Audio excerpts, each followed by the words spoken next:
আমি এই গাড়িটা এখন দেখলাম, এই গরমের ভিতরে এই বৃষ্টির মতো ভাব খুব ভালো লাগলো। গরমে নতুন ফিল আসতেছে এই বৃষ্টির।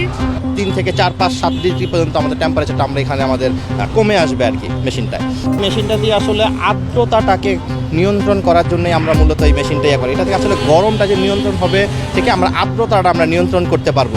যে টেম্পারেচার আছে এই টেম্পারেচার আমরা যেখানে মেশিনটাকে আমরা স্প্রে করব সেই জায়গা থেকে কিছুটা অনেকটা কমে আসবে। টেম্পারেচার প্রায় 3 থেকে 4, 5, 7 ডিগ্রি পর্যন্ত আমাদের টেম্পারেচারটা আমরা এখানে আমাদের কমে আসবে আর কি মেশিনটায়। এছাড়া আমাদের নগরীতে যে পরিমাণে ধুলোবালি যে উঠতেছে এই ধুলোবালিটা আমাদের অনেকটা কন্ট্রোল করা হবে আর কি। যে প্রচুর পরিমাণে ধুলোবালি এটা কন্ট্রোল হবে আর কি। আমি এই গাড়িটা এখন দেখলাম, এই গরমের ভিতরে এই বৃষ্টির মতো ভাব খুব ভালো লাগলো, অনেক সুন্দর লাগলো। বৃষ্টি বৃষ্টি ভাব, ঠান্ডা ঠান্ডা, প্রায় এই জীবনে প্রথম দেখলাম আর কি এই মেশিনটা নারায়ণগঞ্জের পক্ষে।